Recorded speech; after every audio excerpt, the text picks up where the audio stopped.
Okay, so to follow with what Diane was saying, think of some issue you're having, something you'd like to see changed, something that you're calling a problem. And now find a thought that has it completely solved. I have all the money, I have all the health, I have some thought that not going to, but is solved. And think that thought. You don't have to believe it, you don't have to feel it, just take on that thought as a thought and see it. And do that for a moment.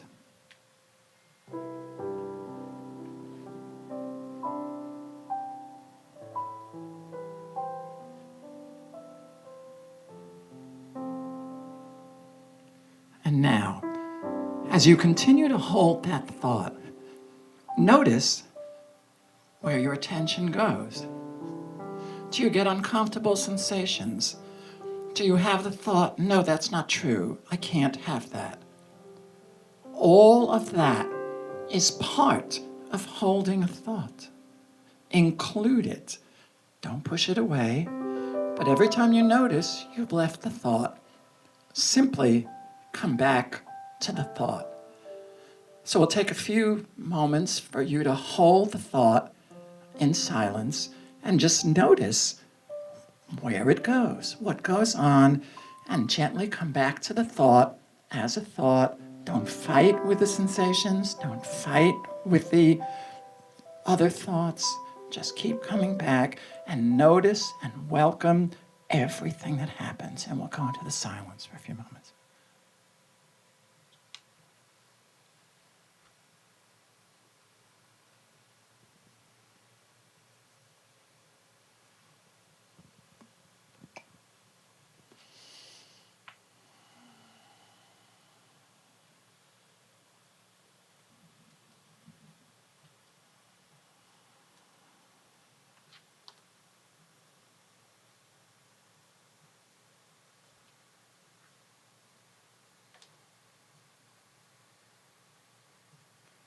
Okay, keep holding that thought as we come back slowly. And just hold that thought throughout the whole service, throughout the day, throughout the rest of your life, if it's a thought you want to hold. And allow all the stuff that happens, that goes with that thought, to just be there. Come on back. So this is a song I wrote with Amanda McBroom, who wrote The Rose. And it has a message I wanted to talk about today.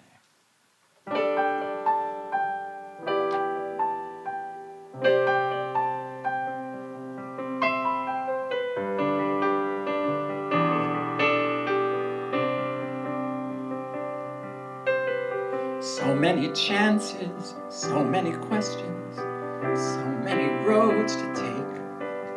So many choices laid on the table, we don't know which ones to make.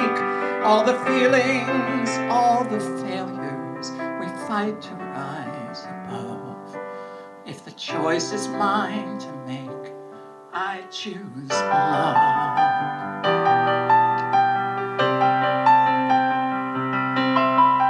Too many hearts all searching for someone to handle them with care.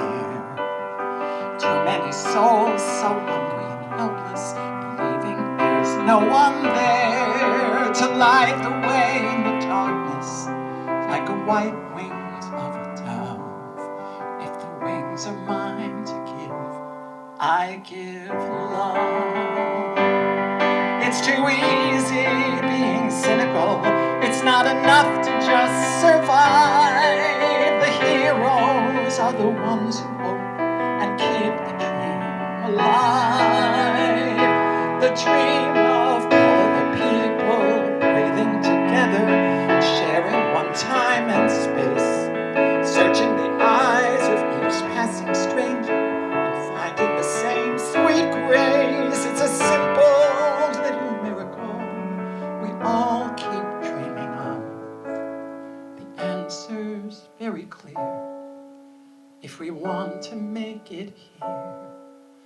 choice is love or fear. I choose love.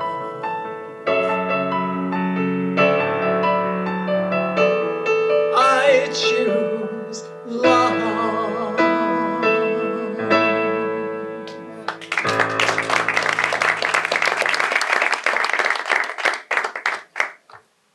I love this thought stuff. So I had the thought, I chose the thought, song goes well. And I held it, and I felt myself go, blah, blah, blah, blah, and I felt my mind go, no it doesn't. And I just held the thought. And I sat down, and I forgot to put in my little earpiece, which makes me hear myself better. And then I missed a bunch of chords on the second passage. And then I realized I didn't have my earpiece, and I realized I was thinking, oh my God, I missed something. It's terrible. And for me, at least, the song went well, because that was the overriding thought. Now, love. What is love? I think of love as allowing everything to be just as it is. This church, why I love being at this church, it's just we're as we are. By the way, can we turn up the house lights a little bit so I can see people? Love. When they say God's love is not, oh, I love you, I'm God, you're so nice.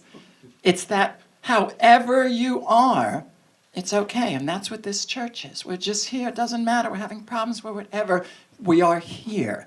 And love is that looking at things, looking at people, looking at our internal experience, and allowing every part of it to be just as it is. Years ago, I did my show, Listen to My Heart, my off-Broadway show. I took it to Tampa.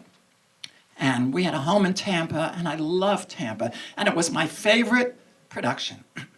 And I got great reviews. Had one critic, a sort of intellectual playwright kind, he said, you know, everything was so positive and soppy. Where's the real life? Where's the sweaty armpits? Where's the guts and gore? David Friedman seems to think the most important thing in life is love. Oh, that's priceless. And it was painful to me, and I went to do my show that night. It's always fun doing a show right after reviews.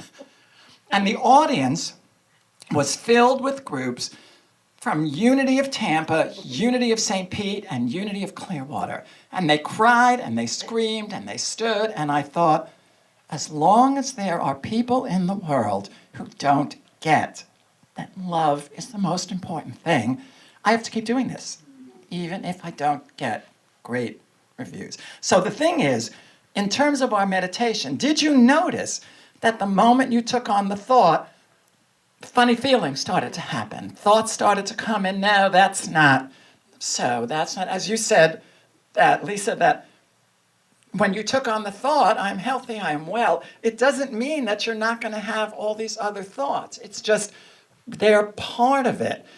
Doubt is part of it.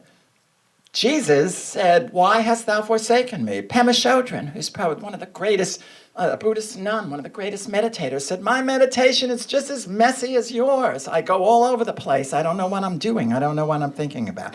But I just do it. So the subject at hand, in U-nity, we say the basic premise is thoughts held in mind produce after their own kind. So we know that that is the premise. And today's talk is on how to do that. And it's called Thought Exchange, a Way of Life. How to move around all the things and include them in holding a thought. So I found two quotes. Someone suggested I stop concentrating on changing myself and think first about accepting myself. That gave me the boost I needed. That's from Alateen, the Al-Anon for teenagers. And then I love this Buddhist quote, becoming interferes with being. So we're always thinking, oh, I have that thought and I should be more positive, and why am I thinking this and why I'm doing that? And we're running from something. We're running from ourselves. We're trying to get away from something instead of looking at it with love. What is this? What's going on in me? How is this part of the process?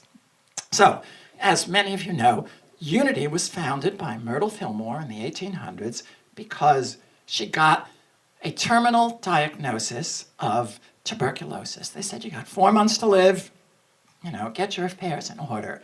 And she didn't believe that. And she looked and she worked, instead of working in the circumstances, she worked in her thoughts. Now, we call thought cause. Our thoughts are what we see in the world. We see ourselves reflected in them. So what she did, she looked at her body and apologized to it once for thinking of it as sick, for thinking of it as weak. Only once, because I'm so sorry, I'm so guilty, I'm so whatever. Just apologized, and then every day, every moment she could think of it, she saw her body as well. Now, you're holding this thought, and you're looking at a body that seems to have somewhere else to go, or it seems to be another place. So we hold the thought and we say, oh, well, that's not true. But that's not the point. The point is that thought is infusing the nervous system and the body. And it took her 2 years to heal, and then she lived 46 more years in perfect health. And so we're talking about, it's sort of like a dog, a young dog. You go, sit. Doesn't sit. Sit. Sit. Sit. Sit. The dog isn't sitting, but we don't go sit. Oh, forget it. You're not sitting. The reality is not that the dog doesn't sit. The reality is that the dog needs to get the signal, and we have to give this. And if we think about, I said to someone in Thought Exchange the other day, can we maybe move from giving ourselves negative thoughts 99.9% of the time to 98% of the time? When we think about how we worry, how we hold on, how we say, oh my God, what if that happens? And we're afraid to give ourselves just the thought, the pure thought, without knowing how. That's not our business. It goes through unconsciously. And so to start to understand that when I take on that thought, of course, there's something in me that goes, yeah, but 50 years ago, you were hurt when you take on that thought. And it's going to tell you that. And it's always going to tell you that. You're never going to get rid of that. And that is part of it. So when I write a song, I always say this. If you ask me to write a song, my first thought is, I can't write a song. Always. Always. I used to go, oh my God, what am I going to do? Now I go, there's the thought, sit down. One of my favorite things, Shawn, he's incredibly bitter about this, but early on, no was his first response. And it was his first response because he was afraid he would have to do things he didn't want to do if he said yes. And so after a while, like we're sitting in a restaurant, he says, I can't decide between the veal and the pasta. And I'd say, why don't we get both of them and split them? And he'd go, no. And I'd go, okay, we got the no. Okay. and so he began to notice it's his first response. And it still is, but he just hears it and goes to what he wants to do. So he'll say, hey, bring me a proposal, or show me what you want to do, or how do we get that done? The no is there. So this is the important thing to remember. It's like when people work with panic disorder, I say to them, the seemingly horrifying news is that you may always feel this way. You may always be anxious in this way. What's going to change is your relationship to that anxiety. It's like when you get a new cat and they look at you and they run under the bed. And then they stay there and they come out and then they run under. And at a certain point, after a few weeks, they run under and then they go, oh, wait, I don't have to run under. And they come back. So in Thought Exchange, I love this story. Where am I? We have somebody who would constantly say, I don't know, I don't know, I don't know, I don't know. And that was her, what we call a protective thought, in order to not say she knows, because saying she knows was dangerous in her childhood. And so one day I said to her, what happens if you just take on the thought, I know? And it's like Diane says, don't aspire to, I'm going to know someday, I'm going to get there, but take on, I know. And then you'll find out. It's like I had a friend who said to me, I don't know why I drink so much. I said, you want to find out why you drink so much? She said, yes. I said, stop drinking. You'll find out immediately. So when she took on I know, she got this terrified feeling. But she lit up. And she started doing things that she was unable to do with an I don't know. And so I said, so take on I know. And then a few weeks later, she was talking, and she said, well, I don't know. And I said, what? And she said, oh, I know. And I said, here's the point. You don't have to get to the point where you never think, I don't know. You're always going to think it. It's just, how quickly can you exchange the thought? And you're going to do that 1,000 times a day. So that's why I say thought exchange is a way of life. It's not, I did the thought exchange, and now that I know, I'm totally positive, everything is whatever. It's a way of being that we will do for the rest of our lives. And it's something, it's a practice. It's coming from thought, seeing all the things that come out, and then going back to. So she did that, and she listened to me and went back. And then this past week she was talking, and she said, well, I don't know, I know. It was that fast. She still had the I don't know, but she immediately went, I know. And so for us to work in thought and allow ourselves to include everything that goes on when we hold the thought. We're looking at the reality as opposed to trying to overcome something. So about 20 years ago, I was at U-nity of New York, and this question of, I heard positive thoughts, hold the thoughts, and I was asked to take over the artist support circle in U-nity of New York. There was a group of artists who got together to support each other, and the leader left, and I said, okay, they asked me, you're a successful artist, would you take it over? So I went in to see what they were doing, and they were doing affirmations, saying, I am a wealthy, et cetera, et cetera, et cetera. But they were just saying it as though someone would give it to them, and they were trying to push out the negative, and it wasn't working. So I said, okay, we know we're supposed to hold positive thoughts. Why is it so difficult for us to do it?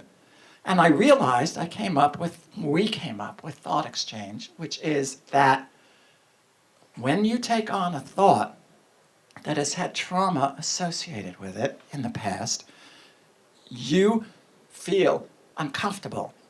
You get scared or shaky or anxious. You get a sensation that is meaningless today, but had great meaning then. And so you jump to a protective thought.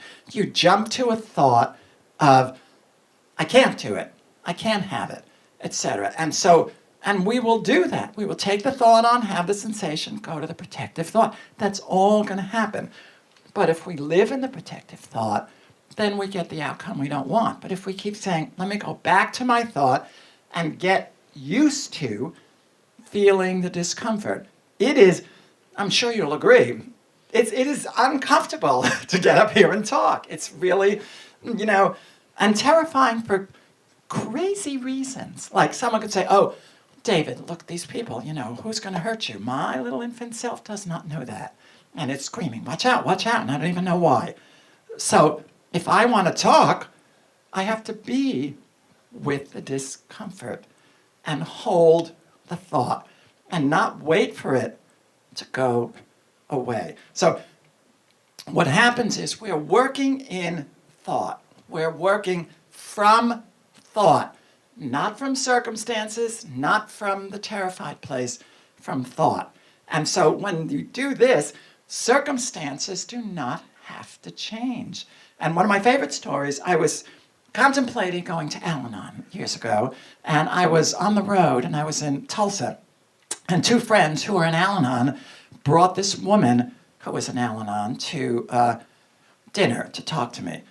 And she was about 75, and she said, "Oh, honey, I've been in Al-Anon for 50 years, and when I started, my husband was such a drunk, and I was so angry all the time, and so miserable, and so unhappy, and now I'm so happy and so centered, and I love my life." And I said, "Are you still married?" She said, "Oh, yes."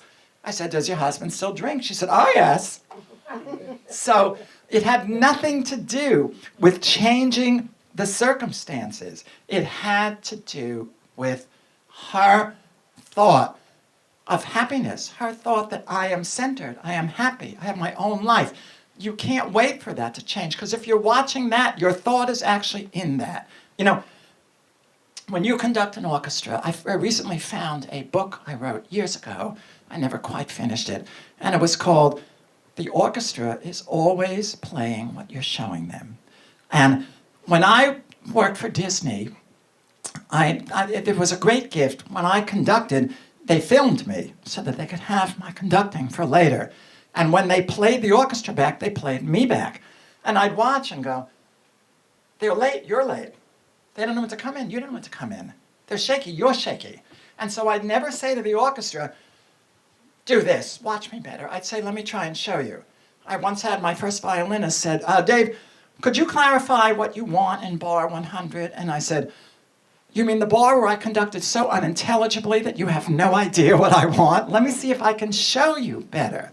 And so if we start to pull things in to our side of the equation and work in our lives in terms of the thought we're holding, and work in pure thought, we don't have to know how, why, where.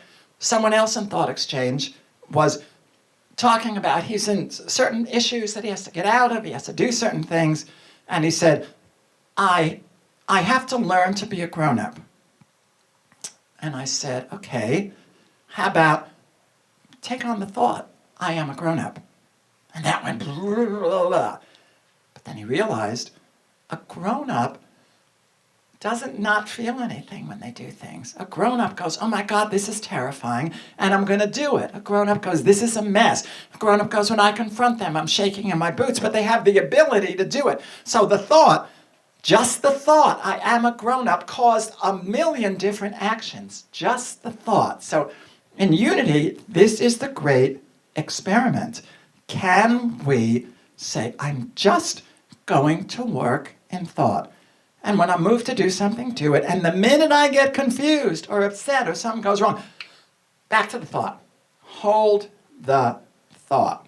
So we need to be able to look at this is a way of life. And we need to accept what is. Not get away from anything, not overcome anything, not reach some form of perfection. As Diane said, Diane did my talk for me. I mean, I didn't even have to get up here. But so this is one of my favorite stories of acceptance. I have a friend who I've known for years, and he's, at the age of 60, he met his first serious relationship. He met this man from London, an Indian man from London. And I met the boyfriend at a wedding we were at. And I was talking to him, and he was the most dear, delightful, sweet person. And I asked him, I couldn't imagine he hadn't been in a relationship. And I said, "Have you been in a relationship before?" He said, "Yes, I was in a 27-year relationship." I said, "What happened?" He said, "Well, I was making dinner one day, and my boyfriend called and said, 'Hi, be home in 20 minutes. I said, "Great." And a half hour later, the police knocked on the door and said, "He's been killed in a car accident." Just like that. And I said, "What did you do?" And he said, of course, I was devastated, freaked out, and I went to a trauma therapist who tried to get me over the trauma. Tried to say, "Well, think this and that." He said, "Didn't work." Then he went to a Buddhist therapist, and the Buddhist therapist said, yes, he was killed instantly. That's what happened. This is the way it feels. This is what's in your body. This is how you think. It all is just the way it is. And he said, it's 7 years later, and I don't feel any better about what happened, and yet I am able to love my current boyfriend fully. Because I can have this pain. Not get rid of it, overcome it. It's part of life, and so life has all this stuff in it, and it's going to. And holding a positive thought. I know when I started Thought Exchange, I thought, oh, I'm going to get to the point where I'm above all this and where everything is positive and I never think negative and everything works out and I'm going to have all the money I want. And, you know, last week my song Millions of Dollars. I thought, I'm just going to think it, I'm going to have millions of dollars and it's going to be fabulous. It doesn't work that way. Life happens. It's our relationship to life. Like Shawn as a minister will tell you, he has as many problems as anybody. He's just talking about how we work with them where we are inside. So we start to accept that life is as it is, and we can hold a thought, and we can have joy and happiness and whatever, and stuff, whatever we want, if we hold the thought.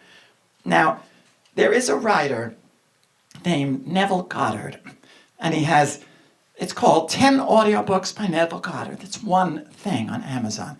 And Neville Goddard, it's this old-time person who talks like this. He's an old-time New Thought person. And he says, think the thought. Hold the thought in mind. Nothing else. Feel what it feels like to have that. And just hold it. All the rest, God said, let there be light. And there was light. Everything in between that, I push the electric switch, and the lights go on. Everything between that, I have no idea what that is. So I'm saying, as a community, let's experiment with working in pure thought. Pure thought. And see what happens. And anytime we get scared physically, or we exchange the thought, don't entertain it. Notice it, say hello. It's like the song Good Morning Heartache. Remember that song? And it goes, good morning heartache, you old gloomy sight. Good morning heartache, thought we said goodbye last night. And then the end says, guess I'll have to get used to you hanging around. Good morning heartache, sit down. Just every morning at the table, join me. Here you are, hello, and now me and Alan Menken, one of the most successful people I know, said, every morning I take my big bag of crap, I throw it over my shoulder, and I proceed. With the big bag of crap. So let's see if we can practice the principle of thoughts held in mind produce after their own kind, without any help, without any utching. Because you see, the story I was telling about conducting, I notice that if I'm worried about something, it's in my conducting. So if I want you to go faster, and I think you won't, I want you to go, and I actually go slower, and then I'm wondering why you didn't go faster. Because my thought is playing. It is the thought that plays, not any of the stuff, not any of the minutiae. So again, I've said this 20 times, I exhort us all, let's do an experiment and just see. I'm just going to say it's done with no evidence, with no anything, and I'm going to be with whatever comes with that, whatever sensations and whatever protective thoughts. Now this afternoon, I'm going to do a thought exchange workshop at 12:30, and we're going to practice how to do that. You're going to take a thought on, notice what comes with it, and leave knowing I can take this thought on and have what comes with it, and I'm just going to go back to the thought and work in pure thought. Okay? So let's do that. And I have a song that, I always say songs write me. So I get information. Do I listen to it? Not always. But this song wrote me over 40 years ago. And it's a song about how all you do is hold something in mind and watch it appear in ways you don't know. So I'll sing that song for you, and then hopefully I'll see you at 12:30 in the Thought Exchange. Thank you.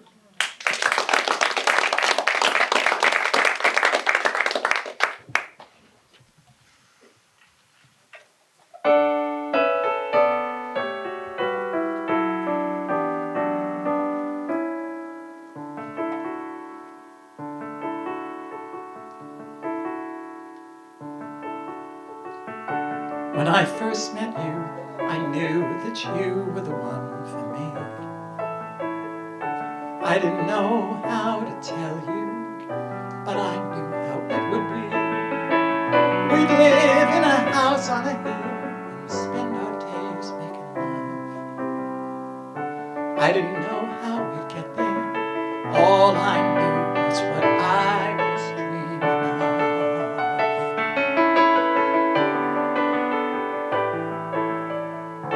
And so the days went by, and still I didn't say a word, waiting for you to hear the music I'd already heard. I didn't know just what to do to try and win your love, so I didn't do anything. I just held on tight to what I was dreaming of. And then one summer day, no different from the rest, I was walking east, you were walking west, and we just chanced to meet and sat down for a rest. And then your eyes met mine, and oh my heart, there it was. And now we live here in this house upon a hill, and we spend days like this just making love as lovers will. And when I look into your eyes, it seems